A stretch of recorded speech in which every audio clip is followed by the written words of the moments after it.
আমরা বলি অন্ত মানে শেষ, এটাও হয়, অন্ত মানে শ্রেষ্ঠ। বেদান্ত, বেদান্ত কথাটা কেমন? বেদ অন্ত মানে বেদের শ্রেষ্ঠ অংশ বেদান্ত।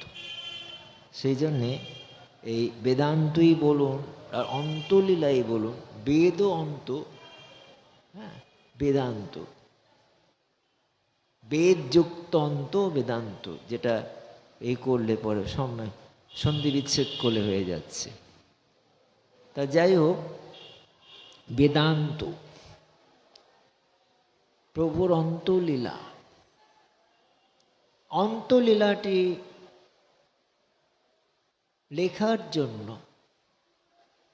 বৃন্দাবনের বৈষ্ণবগণ তারা একটা কবিরাজ গোস্বামীপাদকে তার কাছে নিবেদন করেছিলেন। কেননা চৈতন্য ভাগবত যেটি বৃন্দাবন দাস ঠাকুর লিখে গেছেন, তার মধ্যে সেভাবে অন্তলীলাতে আমরা কিছু বিশেষ পাচ্ছি না।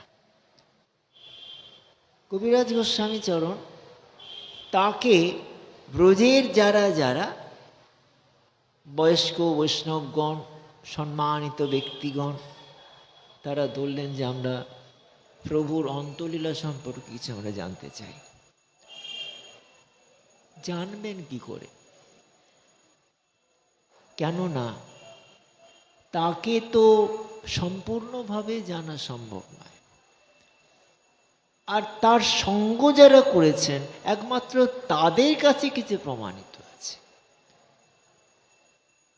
চৈতন্য চরিতামৃত রচনা হচ্ছে অনেক পরে। কবিরাজ গোস্বামী তিনি দেখেননি, মহাপ্রভুকে দর্শন করেননি।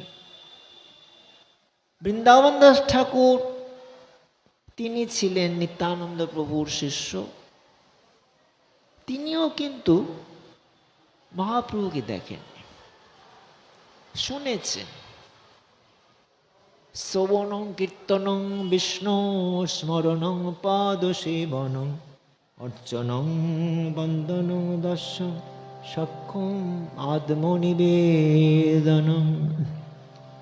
শুনেছেন। আর এই শোনাটার সঙ্গে তাদের মনীষাকে যুক্ত করে এই গ্রন্থ রচনা হয়েছে। আমাদের বাংলার মধ্যে একটি শ্রেষ্ঠ কাব্য চৈতন্য চরিতামৃত। পয়ার ছন্দে, আপনারা জানেন পয়ার ছন্দে পড়ছেন, কিন্তু তার মধ্যে অনেক কিছু ভালো কিছু কিছু আছে ঘটনা, যেটি মহাপ্রভুর চরিত্র সম্পর্কে আমরা কিছুটা জানতে পারছি।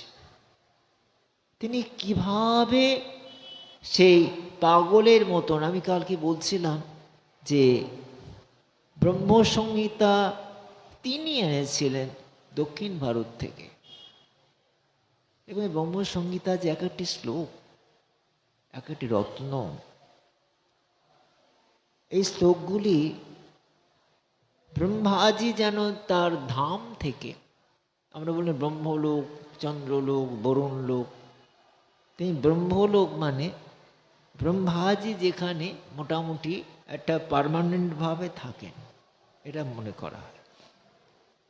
ব্রহ্ম কথাটি কিন্তু আলাদা।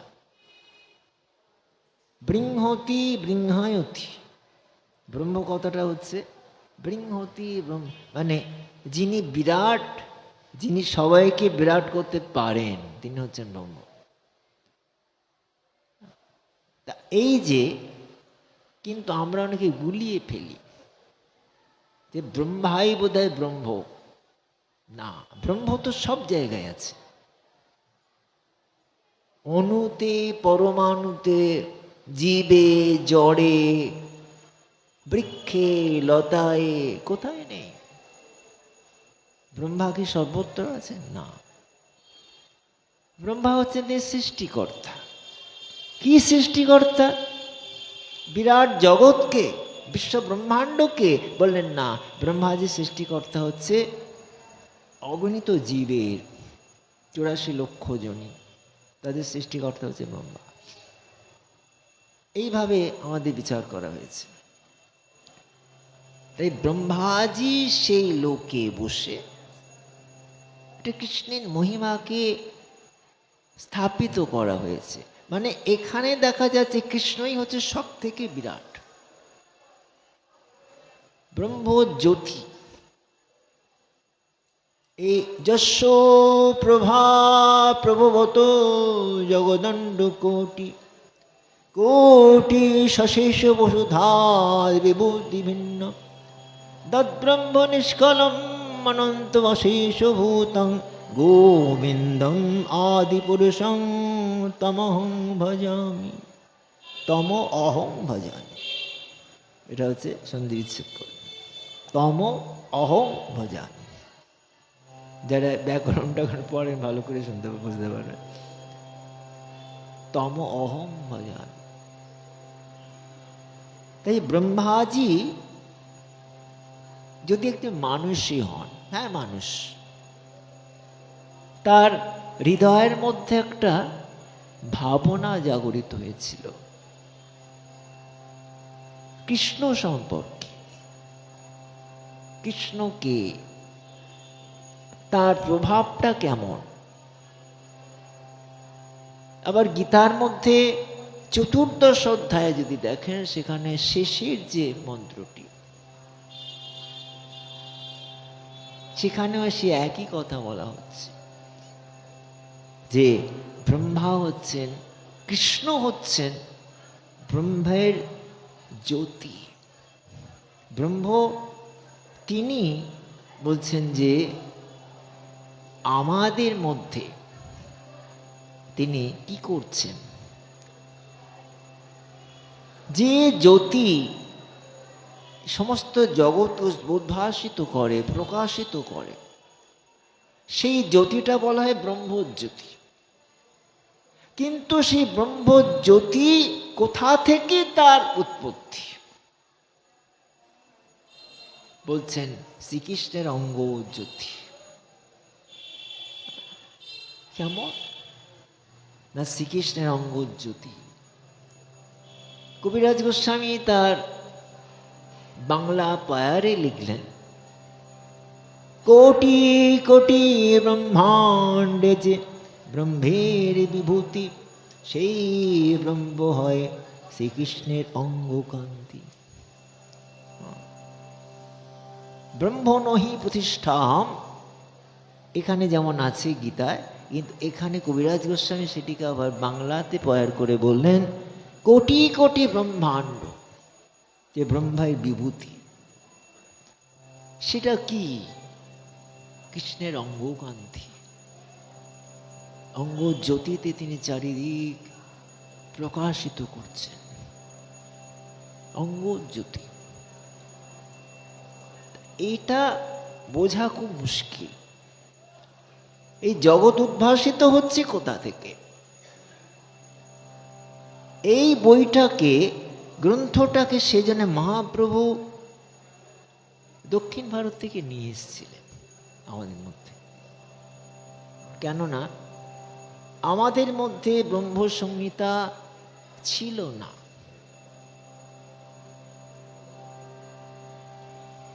এই ব্রহ্ম নহি প্রতিষ্ঠাহম অমৃতস্য অব্যয়স্য চ শাশ্বতস্য চ ধর্মস্য সুখৈকান্তিকস্য চ।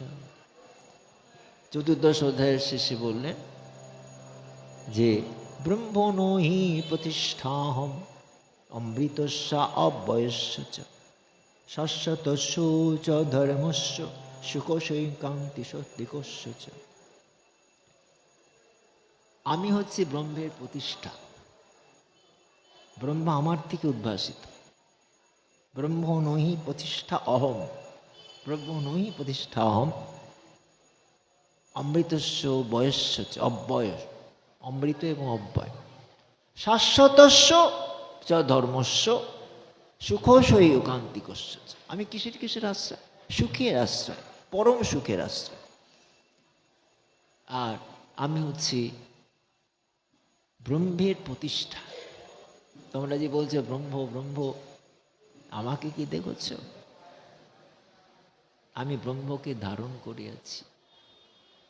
অপূর্ব ভাব, ব্রহ্মণো হি প্রতিষ্ঠাহম অমৃতস্য অব্যয়স্য চ শাশ্বতস্য চ ধর্মস্য সুখৈকান্তিকস্য চ। চতুর্দশ অধ্যায়ের শেষে অর্জুনকে কৃষ্ণ বলেছিলেন, আপনি যদি গীতা পড়েন একটুখানি দেখবেন, খালি বাংলায় পড়ে গেলে তো সবগুলো বুঝতে পারবেন না, একটু মানটা বোঝার চেষ্টা করুন। অনেকে বলেন গীতা আমি পড়ি, কিন্তু গীতা পড়ি আমি তো সংস্কৃত জানি না, তো কিসে পড়েন না, বাংলাটায় পড়ি, তখন তারা ওই শ্লোকটার আস্বাদন করতে পারেন না। ব্রহ্ম নহি প্রতিষ্ঠা অহম, আমি প্রতিষ্ঠা, শাশ্বতস্য চ ধর্মস্য। কেন? আমি ধর্মের আশ্রয়, সুখের আশ্রয়, ব্রহ্মের আশ্রয়, আমাকে আশ্রয় করি সবকিছু। এই সেই দেবী শক্তিরই কথা। অহং রুদ্রেভির বসুভিশ্চরাম্যহম আদিত্যৈরূপভূত বিশ্বদেব। এই দেবী শক্তি যেমন বাক নাম্নী ঋষি মহিলা, আমাদের দেশে কিন্তু মহিলাদের আমরা সম্মান দিইনি, কিন্তু কয়েকজন ঋষি বেরিয়েছেন মহিলা, 7 জনকে পাওয়া যায় নারী।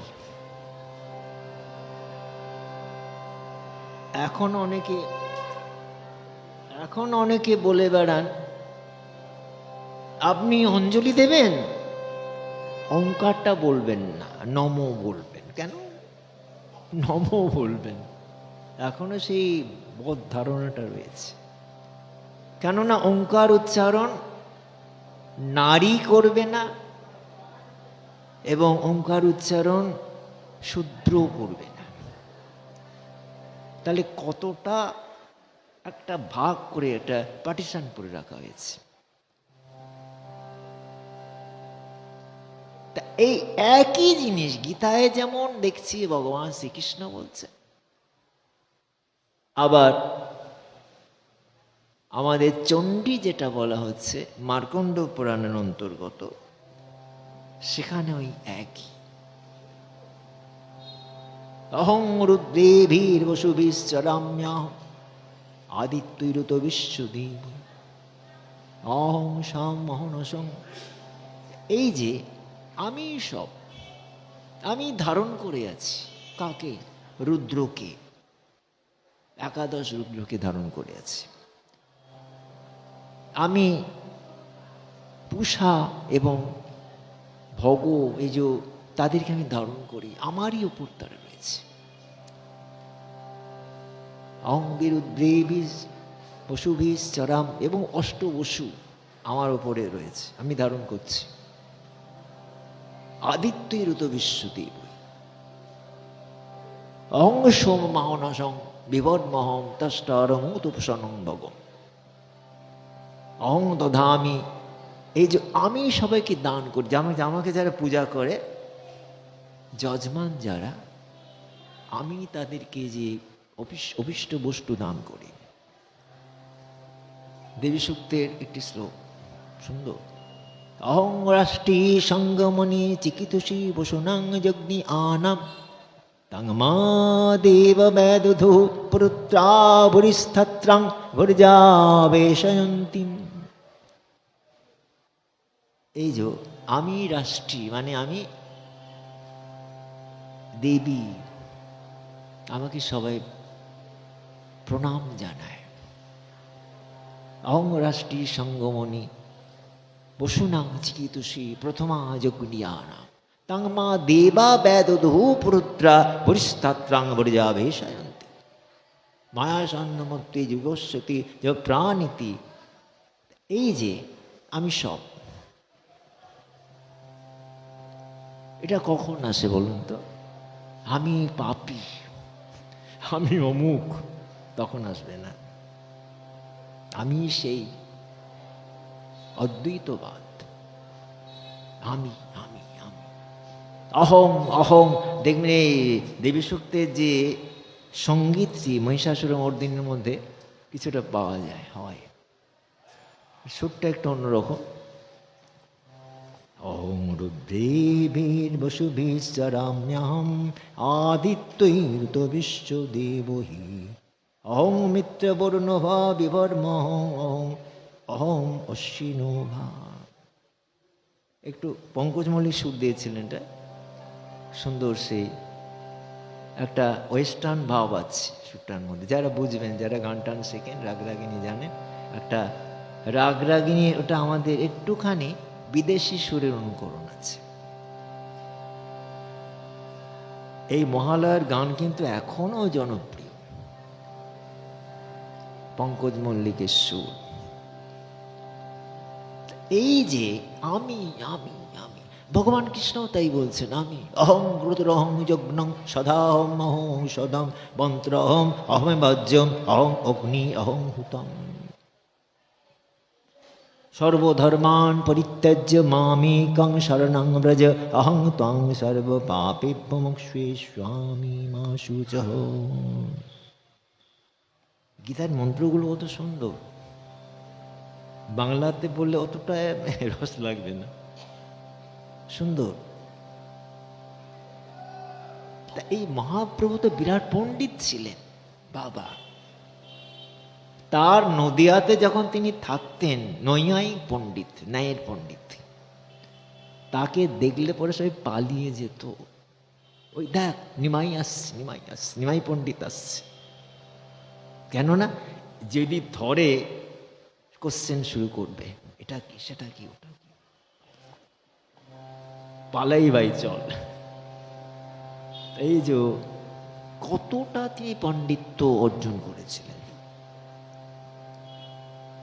কিন্তু দেখা গেল শেষকালে সমস্ত পাণ্ডিত্য বিসর্জন দিয়ে দিলেন। কি হবে? পাণ্ডিত্য দিয়েও কি তাকে পাবো? না। আমি তো চাই পরম শক্তিকে, সচ্চিদানন্দ বিগ্রহকে।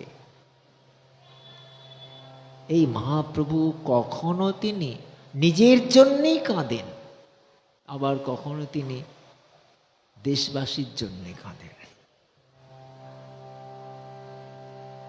আমি আমি আমি, এটা কিন্তু কাঁচা আমি নয়, পাকা আমি। রামকৃষ্ণদেব বলতেন, একটা আছে কাঁচা আমি, একটা হচ্ছে পাকা আমি। কাঁচা আমি মানে আমি অমুকের ছেলে, আমার বাবা অমুক ছিলেন, আমার বংশটা ওখান থেকে এসেছে, বিশাল ব্যাপার। আর একটা হচ্ছে পাকা আমি। আমি কে? আমি তার সঙ্গেই আছি, তিনি, আমি তার, তিনিই আমার। পাকা আমি। এই কাঁচা আমি তো দুদিনের শেষ, আর পাকা আমিটা জন্ম জন্মান্তর থাকবে। আপনারা জানেন বোধহয় পাকা আমিটা কখন হয়? দেহের জ্ঞানটা যখন চলে যায়, শরীরের কোনো জ্ঞানই থাকে না। কেন? এই কথা হয়তো আমি আগে বলেছি, ত্রৈলঙ্গ স্বামীর কথা একটু 1 মিনিট। তিনি কাশীতে যখন ছিলেন, পঞ্চগঙ্গা ঘাটে, সেই জায়গা এখনো আছে কাশীতে, পঞ্চগঙ্গা ঘাট। তিনি 250 বছর বেঁচে ছিলেন, 250 বছর বেঁচে ছিলেন। আর শেষকালে তার মাথায় সব জল ঢালতে ঢালতে তার দেহটাকে পচিয়ে দিল। শিব, জ্যান্ত শিব, জ্যান্ত শিব করে এত জল ঢালতে শুরু করলো, সবসময় জল, ভোলে বাবা পার করেগা, পার তো করেগা, তাকে কি পার করে সবাই। হ্যাঁ, এই হচ্ছে কাশী পঞ্চগঙ্গা ঘাট। আমরা কেউ গেছেন আপনারা? দিকে তাকে, আমাদের সামনে তো গোপাল দেখেছে, আমি বলে দিয়েছিলাম, দেখে এসছে। তা ওই ওনার কার্যকলাপ সবার সঙ্গে মিলবে না। কালী মূর্তি, তিনি তা অভিষেক করছেন কিভাবে জানেন? পেচ্ছাপে। সমানে দাঁড়িয়ে আছে, লিঙ্গ থেকে প্রস্রাব নির্গত হচ্ছে, ইউরিন, কালী মূর্তিকে স্নান করানো হচ্ছে। চিন্তা করতে পারেন কেন হচ্ছে? পাপ হবে? বলে না, আমি পবিত্র। এই পবিত্রটাই হচ্ছে আসল ধর্ম। আমি পবিত্র।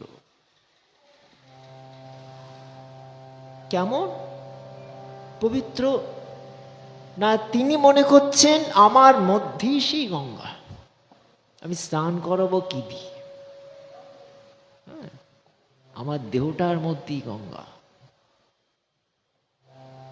দীননাথ দয়ানিধি স্বামী, দীননাথ দয়ানিধি স্বামী। কি করে তোমাকে আমি জানবো? कटि भानु थारे तब नख शोभा, दीपक जले प्रभु क्या दिखाऊं। लक्ष्मी ठारे चरणों की चेरी, कौन द्रव्य प्रभु भेंट चढ़ाऊं। दीननाथ दयानिधि स्वामी, कौन भांति से तुमको रिझाऊं। रिझाऊं माने অভ্যর্থনা, রিঝাएंगे অভ্যর্থনা। তোমাকে আমি কি করে পুজো করব? শ্রী গঙ্গা চরণ সে নিকলি। গঙ্গা জল দিয়ে পুজো করবো? গঙ্গা জল তোমার চরণ থেকে নিশ্চিত। গঙ্গা তোমার চরণ থেকে এসছে। নারদ কীর্তন বিগলিত মাধব। নারদের কীর্তন শুনতে শুনতে সমস্ত ভগবানের সেই অঙ্গ প্রত্যঙ্গ দিয়ে ঘর্ম ঝরে পড়ছে। আর সেইটা কি ব্রহ্মাজি তার কমণ্ডলের মধ্যে রেখে দিয়েছিলেন। গঙ্গা, গঙ্গার অনেকগুলো উৎপত্তির ঘটনা আছে। বামন দেবের একটা ঘটনা আছে, যেখানে সে তার 3টি চরণ বাড়িয়ে দিলেন বলি মহারাজের কাছে। ব্রহ্মলোকে একটি চরণ চলে গেল, সেখানে ব্রহ্মাজি এটা ধুয়ে কমণ্ডলে রেখে দিলেন। সেটা হলো গঙ্গা। শ্রী গঙ্গা চরণ সে নিকলি, সুচি নীর কাহা সে প্রভু নাও। আবেদন, গঙ্গাজি তোমার চরণ থেকে তোমাকে কোন পবিত্র জলে পুজো করো? দীননাথ দয়ানিধি স্বামী, দীননাথ দয়ানিধি স্বামী, कौन भांति से तुमको रिझाऊं। श्री गंगा चरण से निकली, सुचि नीर कहाँ से प्रभु लाऊं। মাঝে মাঝে একটু হিন্দু একটু অভ্যাস রাখতে হচ্ছে, কেন না তো বাইরে আগে থাকতাম। তারপরেতে এখন একটু সবসময় বাংলা কথা বললে আবার যদি ধরে টরে নিয়ে যায়, রোহিঙ্গা টোহিঙ্গা বলে। এখন দেরি হয়েছে, বাংলা কথা বলবি তোমাকে রোহিঙ্গা হয়ে গেলে, বাংলাদেশি হয়ে গেলে, যাও তোমার পাসপোর্ট দেখি, কতদিনকার পাসপোর্ট দেখি। এগুলো তো অজ্ঞান, তাই না? আমরা বলে যাচ্ছি বসুধৈব কুটুম্বকম, শাস্ত্র বলছে। হ্যাঁ, অয়ো নিজ পর বেতি গণনা লঘু চেতসাম, উদার চরিতানাং তু বসুধৈব কুটুম্বকম। এদিকে একটা সাইনবোর্ড লিখে রেখেছে বসুধৈব কুটুম্বকম, সমস্ত জগৎটাই আমার আত্মীয়, অথচ কাজে কিন্তু পারি না। অয়ং নিজ পর বেতি, আমার নিজের, আমার পরের, আমার এটা আমারটা দে, এটা আমার দেশ, ওটা তোমার দেশ, এটা বর্ডার, এখানে ব্যারিকেড। কোথায়? ওই অ্যাসেম্বলিতে হয়তো লেখা আছে, তারপর আর নেই। হ্যাঁ, এই তো হয়েছে। যাহা বলিব সত্য বলিব, সত্যে ভিন্ন মিথ্যা বলিব না। আর মনে মনে বলছে যাহা বলিব মিথ্যা বলিব, মিথ্যা ভিন্ন সত্যি বলিব না। এই হচ্ছে এখনকার যুগ। তাহলে বাণীটা রাখার কি দরকার? শাস্ত্রকে অপমান করা, অয় নিজ পর বেতি, আপন পর গণনা লঘু চেতসম। লঘু চেতনা মানে দুর্বল মনের যারা, ছোট মনের যারা, তারা বিচার করবে এই আমার, আমি ওর, এটা আমার, এটা আমার দেশ, ওটা তোমার দোষ। আর উদার চরিতানন্ত, চরিত্রটা যাদের উদার, তারা বলবে উদার চরিতানন্ত বসুধৈব কুটুম্বকম, তারা বলবে সারা বিশ্বটাই আমার আত্মীয়। কোথায়? আজকে অমুক, আজকে তমুক। আরে দেখো না, মন্দিরেই অনেকে প্রবেশ করতে দেওয়া হয় না। এটা আমি অনেক বলেছি। মানে পুরীর মন্দির, জগন্নাথ, প্রত্যেকের, জগতের যিনি নাথ, কিন্তু সেখানেও আপনি দেখছেন অন্যান্য ধর্মাবলম্বীদের তো প্রবেশ করতে দেওয়াই হয় না।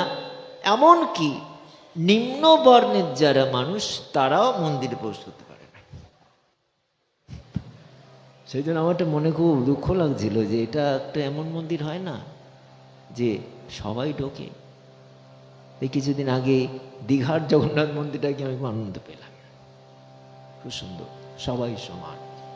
সেই ভেতরে চলে যাচ্ছে প্রণাম করতে, সেই মানে যাদের যাদের হাঁটা চলার ক্ষমতা নেই তাদের হুইল চেয়ার দিয়ে ভেতরে নিয়ে যাচ্ছে, একদম সামনে দর্শন হচ্ছে। এটা খুব আনন্দ পেলাম। এরকম দরকার। তিনি সকলের, তিনি কেবল কি ব্রাহ্মণের, কেবল কি ক্ষত্রিয়ের, কেবল কি উচ্চ বর্ণ যারা তাদের, অন্যান্য ধর্মাবলম্বী যারা তারা কেন দেখবে না? নিচ জাতি যারা তারা কেন দেখবে না? রথযাত্রার সময় একমাত্র তারা দেখতে পায়, যখন রথযাত্রায় জগন্নাথ যখন বেরিয়ে আসে, রথারূঢ় গচ্ছন পথি মিলিত ভূদেব পটলই, স্তুতির প্রাদুর্ভাবং প্রতিপদম উপাকর্ণ সদয়, দয়া সিন্ধোর বন্ধু সকল জগতা সিন্ধু সদয়, জগন্নাথ স্বামী নয়ন পথগামী ভব তুমি। রথারূঢ় গচ্ছন পথি, রথে চড়ে যখন যান তখন মন্দির আর প্রসাদিকা নেই। তিনি তো সকলের নাথ, প্রত্যেকটা প্রাণী তার অধীনে। তাই মহাপ্রভু কিন্তু সেই ভুলটাকে ভাঙবার জন্য তিনি চেষ্টা করেছিলেন। উদার চরিতানন্ত, সবাইকে আলিঙ্গন, সকলের সঙ্গে ভাব বিনিময়। গম্ভীরায় যখন আছেন রামানন্দ, আর ওই গম্ভীরায় যখন স্বরূপ দামোদর এবং সেই রামানন্দ, স্বরূপ দামোদর, এই তারা দুজনে মহাপ্রভুকে সান্ত্বনা দিয়ে যাচ্ছেন। অনর্গল জলধারা,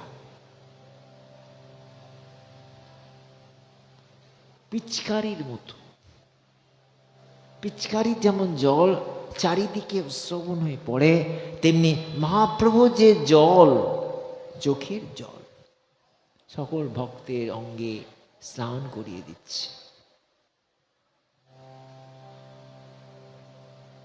সেই জন্য ত্রৈলোক্য গোস্বামী ওই মা কালীকে স্নান করাচ্ছেন, অভিষেক করছেন, অভিষেকের মন্ত্র দিয়ে অভিষেক করছেন। কিসের দ্বারা? কোন জল? তার শরীরের যে জল, গঙ্গা জল। মনে করছেন আমি সেই, আমার মধ্যে অপবিত্রতা নেই, শুদ্ধ বুদ্ধ নিত্য মুক্ত। জীবের পরিচয় কি? শুদ্ধ, সে কখনো অপবিত্র হয় না। বাসি কাপড়ই থাকুক আর পায়খানার কাপড়ই থাকুক, এই আত্মার পরিচয়। নিত্য আগেও ছিল, এখনো আছে, পরবর্তীকালেও থাকবে, মুক্ত। সেই জন্য তো আমরা যদি মনে করি আমরা সেই মুক্ত জীব, আস্তে আস্তে আস্তে আস্তে হয়ে যাবে, প্র্যাকটিস করতে হবে।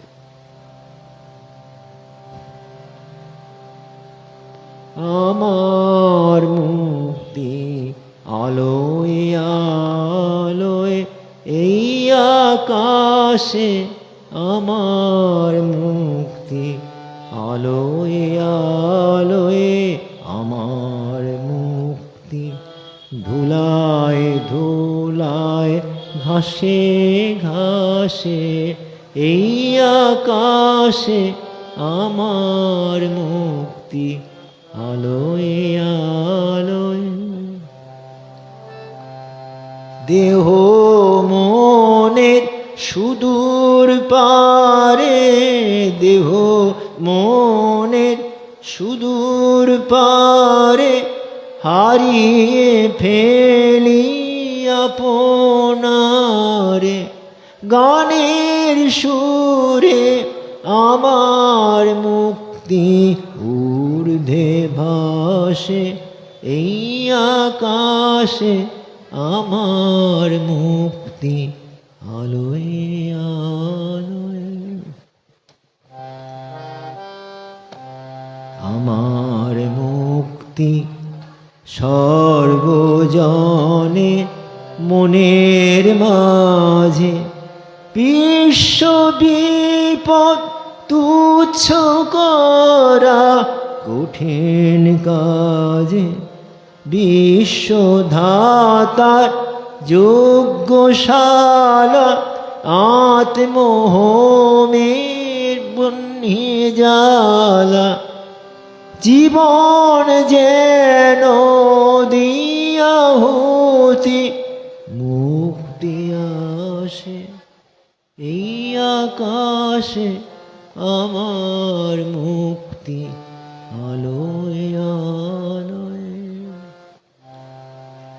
জীবনটাকে আহুতি দিতে হবে, তবে তো মুক্তি আসবে। আমার আমার আমার আমার যাচ্ছে না, আমি আমার কাঁচা, আমি আমার বাড়ি, আমার গাড়ি, আমার ছেলে, আমার নাতি, আমার অমুক, সকলকে যদি সমভাবে দেখা যায় তাহলে কি কখন আমারটা থাকে? কোথায় চলে যাবে? সেই জন্য এখানে মহাপ্রভু সকলকে আলিঙ্গন করতেন তার, এবং সেই যখন হরিদাস ঠাকুরকে আলিঙ্গন করছে, সনাতনকে আলিঙ্গন করতে যাচ্ছে, হরিদাস ঠাকুরকে বলছেন, আলিঙ্গন যখন ছুটছেন, হরিদাস ঠাকুর আলিঙ্গন করতে দেবেন না। আমাকে আলিঙ্গন করবেন না প্রভু, আমি পাপী, আমার কোনো জাতির ঠিক নেই, আমাকে স্পর্শ করবেন না। মহাপ্রভু ছুটে যাচ্ছেন আর বলছেন, হরিদাস তোমার স্পর্শী আমি পবিত্র হইতে, তোমার পবিত্র গুণ নাহি কোন, ক্ষণে ক্ষণে করো তুমি সর্বতীর্থে স্নান, ক্ষণে ক্ষণে করো তুমি যজ্ঞ তপস্যা, নিরন্তর করো চারি বেদ অধ্যয়ন, দ্বিজ ন্যাসী হতে তুমি পরম পাবন। আমাকে তুমি হচ্ছে, তোমাকে স্পর্শ করছি কেন জানো? পবিত্র হবার জন্য। সে কি? হ্যাঁ, তোমার মধ্যে যে পবিত্রতা রয়েছে আমার মধ্যে নেই, কিরকম ভাবে নিজেকে নত করলেন। তোমার পবিত্র গুণ নাহিক আমাতে, কেন আমি কি করছি প্রভু? ক্ষণে ক্ষণে করো তুমি সর্বতীর্থস্থান। আমি তো তীর্থস্থান যাই না, করি না। কেননা সমুদ্রেও যাই না। সে তো কখন হলো না, হরিদাস ঠাকুর যখন নির্জান মহাপ্রাণের পর তার দেহটা নিয়ে গিয়ে মহাপ্রভু স্নান করালেন। সমুদ্র সমুদ্র যদি আমার স্পর্শ অপবিত্র হয়ে যায়, তিনি স্নান করালেন তখন। আর শুধু স্নান করালেন না, একটা বিরাট বিজ্ঞাপন প্রচার করলেন। কিসের? না, সমুদ্র আগে তীর্থ ছিল, আজ থেকে মহাতীর্থে পরিণত হবে। কেননা এই হরিদাসের স্পর্শে সমুদ্র আজকে মহাতীর্থে পরিণত হয়েছে। হরিদাস তিনি কিন্তু ওই মন্দিরের সামনে দিয়ে যেতেন না, যদি সেবকদের সঙ্গে স্পর্শ হয়ে যায়, সনাতনতায়। কিন্তু তাদের কি সার্টিফিকেট দিলেন চৈতন্যদেব। কেন না, এই সমুদ্র এতদিন তোমার মতন ভক্তের স্পর্শ পায়নি। সবাই এসেছে, স্নান করেছে, সাঁতার কেটেছে, কিন্তু তোমার স্পর্শ পায়নি। সমুদ্র এত উদ্বেলিত হয়েছিল তোমাকে পাবার জন্য। আজকে সমুদ্রের মন তৃপ্তি হয়েছে। এই হচ্ছে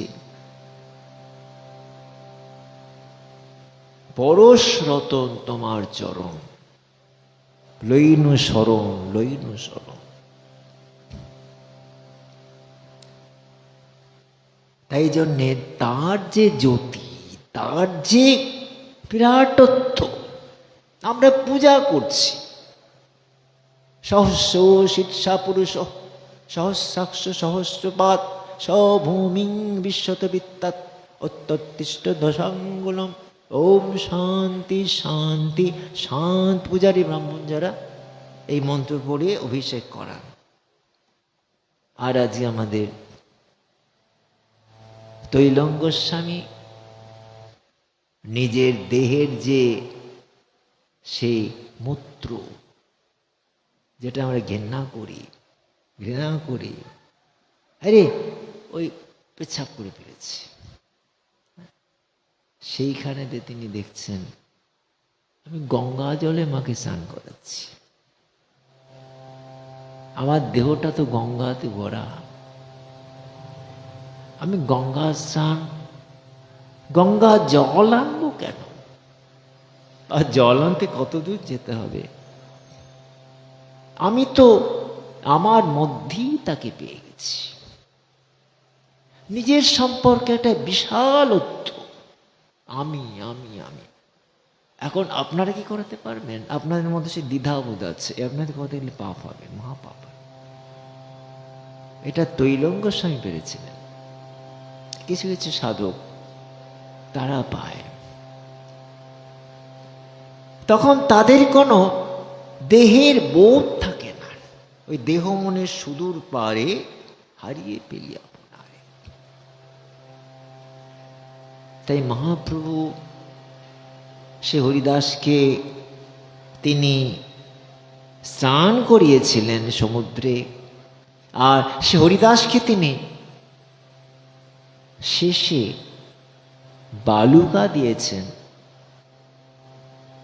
দিয়ে সেখানে তিনি কি করলেন না, পরবর্তীকালে আমরা দেখলাম যে হরিদাসের উৎসব, সেই দিনে হরিদাসের উৎসবে যারা যারা প্রসাদ নিতে আসছে, মহাপ্রভু তাদের আশীর্বাদ করছে, তোমরা কৃষ্ণ ভক্তি প্রাপ্ত হও, কৃষ্ণ ভক্তি প্রাপ্ত হয়।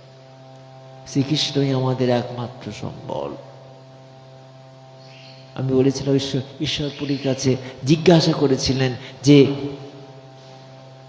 আমার পিতাকে বলুন তো।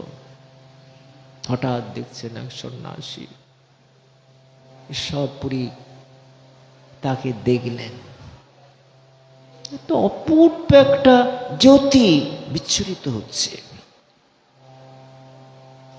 আমার পিতাকে কাঁদছেন, কিন্তু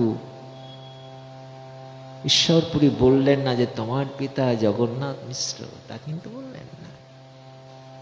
তিনি বললেন তোমার পিতা হচ্ছে কৃষ্ণ, কৃষ্ণই তোমার পিতা।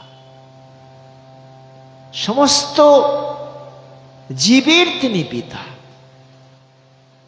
তার থেকে এই সৃষ্টি চলে আসছে।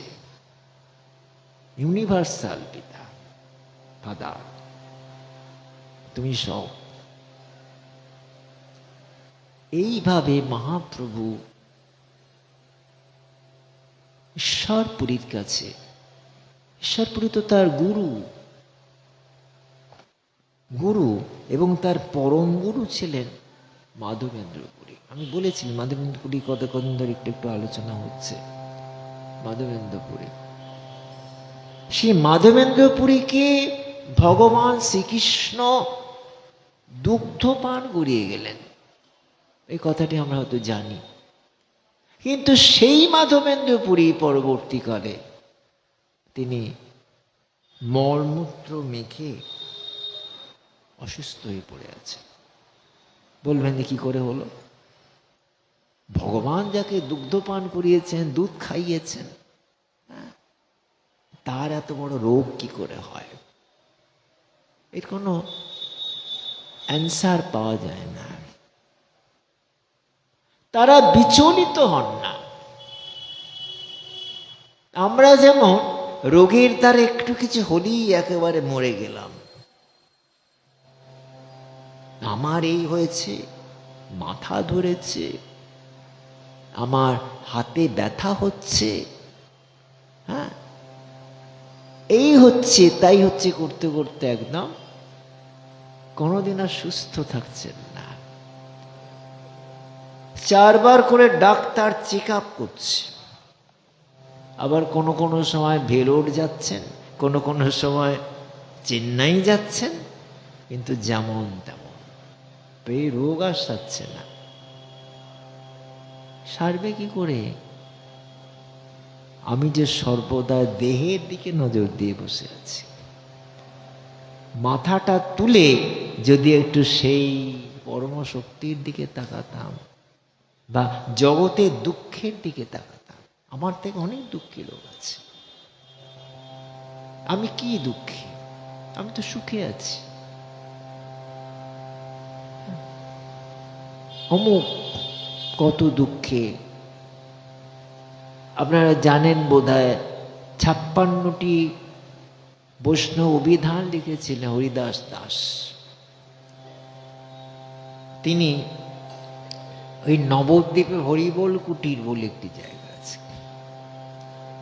তিনি প্রতিদিন গিরিরাজ পরিক্রমা করতেন আর রাধাকুণ্ডে ঝাড়ু দিতেন। যে রাধাকুণ্ড ঘুরে এলাম কদিন আগে, সেই রাধাকুণ্ডের রূপ এখন নেই। তা সেইখানে প্রতিদিন ঝাড়ু দিচ্ছেন।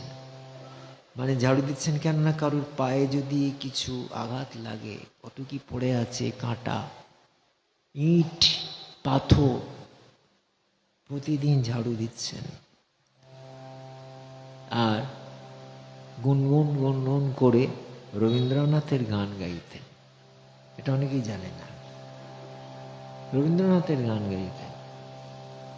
দেখুন, Haridas Das MA first class করে তিনি বৃন্দাবনে রাধাকুণ্ডে চলে গিয়েছিলেন, আর ওই ঝাড়ু দিচ্ছেন, রবীন্দ্রনাথের গান গাইছেন সকালে। সিদ্ধ মনোহর দাস বাবাজি মহারাজ, 108 মনোহর দাস বাবাজি মহারাজ গোবিন্দ কুণ্ডে, তিনি প্রতিদিন গিরিরাজ পরিক্রমা করতেন, প্রতি সময় সকালে।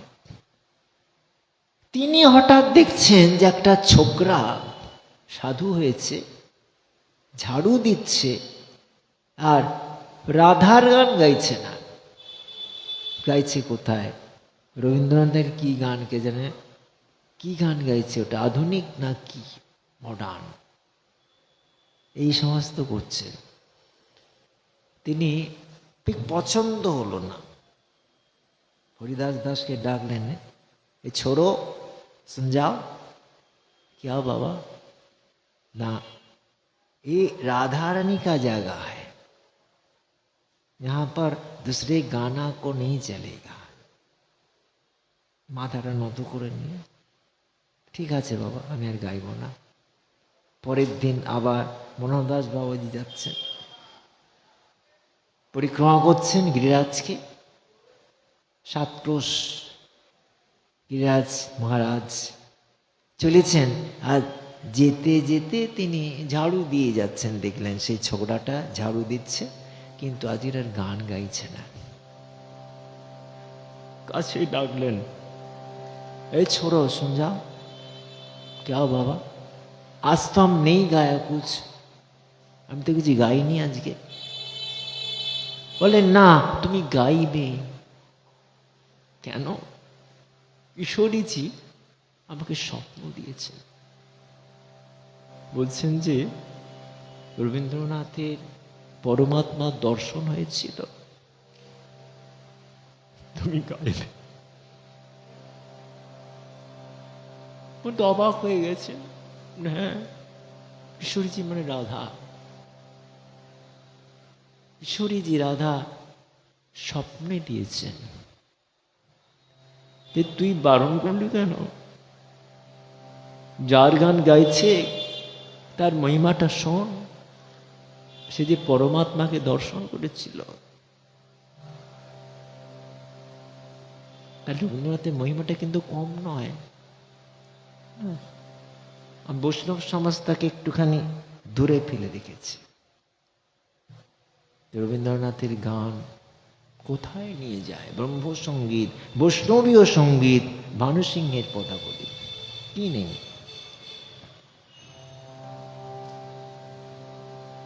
এই সেই 56টি যিনি বৈষ্ণব অভিধান লেখেন, তাঁরই বা শেষকালে কি অবস্থা হলো আপনারা জানেন না।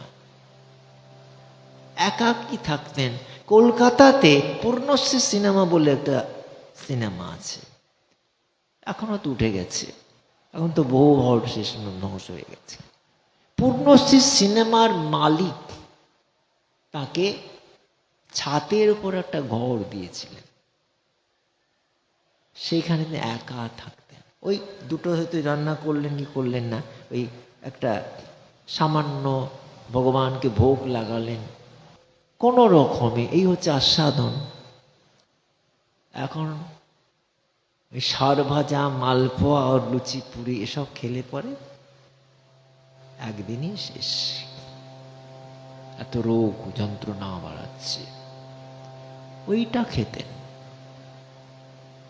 শেষকালেতে তাকে দেখার একটা লোক নেই, মলমূত্র মেখে পড়ে আছেন, কেউ নেই।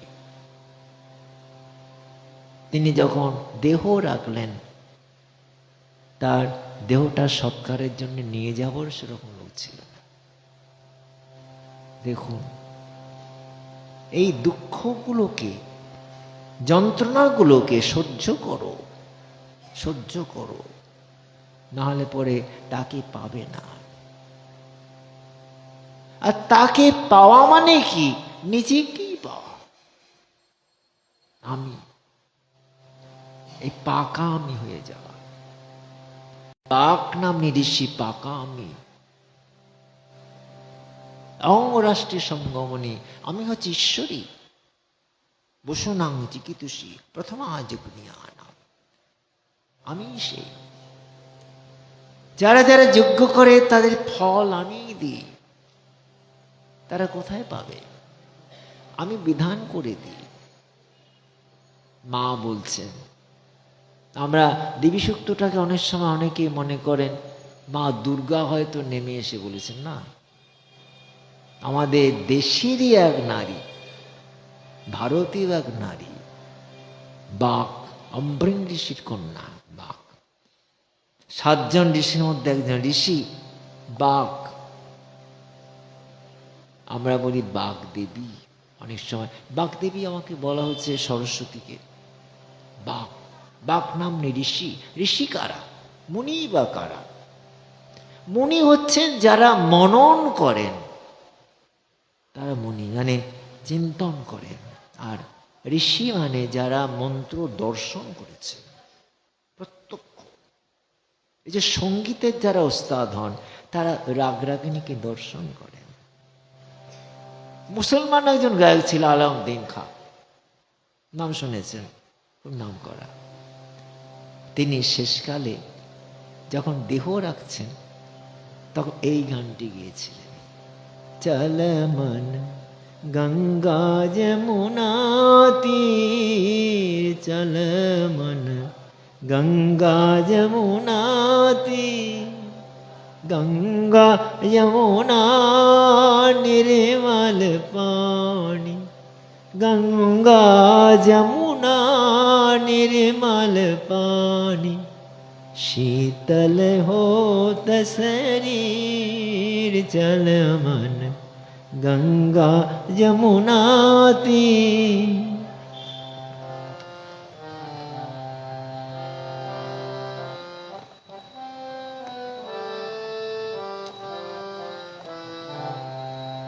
बंसी बजावते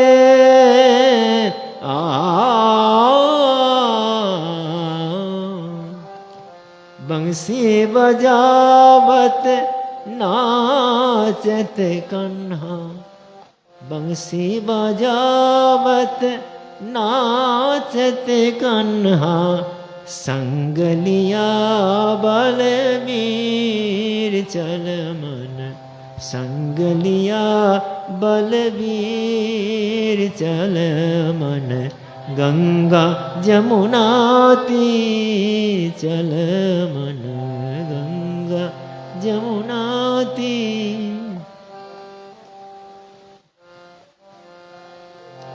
मोर मुकुट मोरो मुकुट पीतांबर धारी, मोर मुकुट पीतांबर धारी, मोर मुकुट पीतांबर सोहे, मोर मुकुट पीतांबर सोहे, ময়ূর মুকুট, ময়ূরের মুকুট পীতাম্বর বসন, কুণ্ডল ঝলকত हीर, चल मन कुंडल झलकत हीर, चल मन गंगा जमुना तीर, चल मन गंगा जमुना तीर।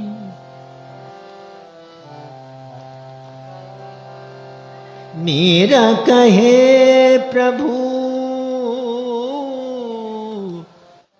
मेरा कहे प्रभु, मेरा कहे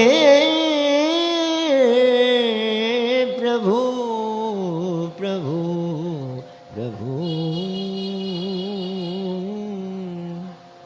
मेरा कहे प्रभु गिरिधर नागर, मेरा कहे प्रभु गिरिधर नागर, चरण कमल पर सिर, चल मन चरण कमल पर सिर, चल मन गंगा जमुना तीर, चल मन गंगा जमुना तीर।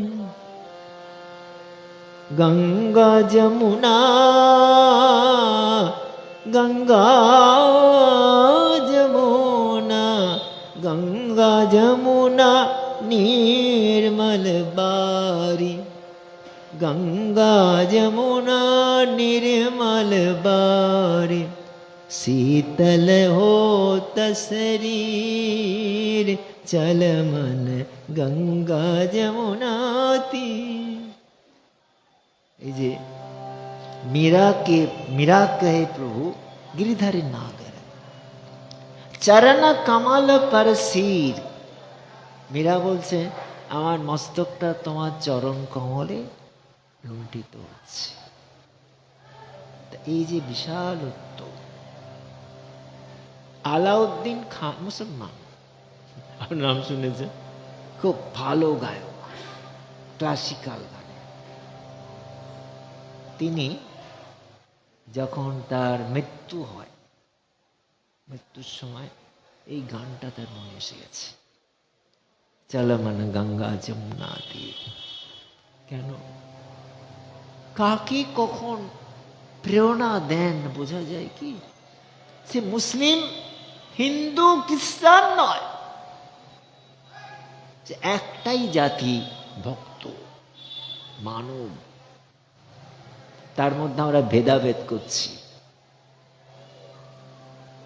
সেই জন্যে এই গানটি, মানে মুসলমান ওস্তাদরা তো খুব সুন্দর, তাদেরকে নাড়া বেঁধে সব গান শুনতে যেত, শিখতে যেত।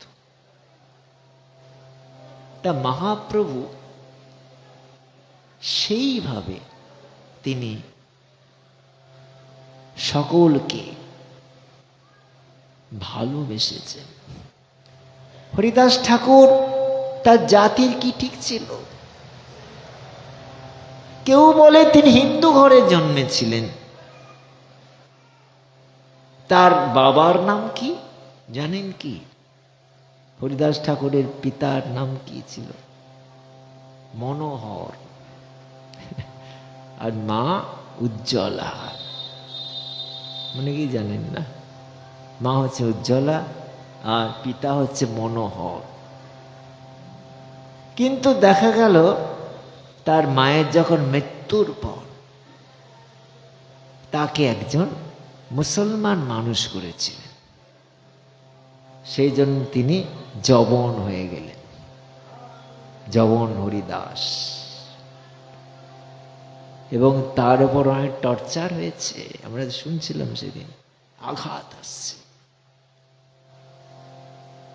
খণ্ড খণ্ড হয় যদি যায় দেহ প্রাণ, তবু না বদনে মুই ছাড়ি হরি নাম।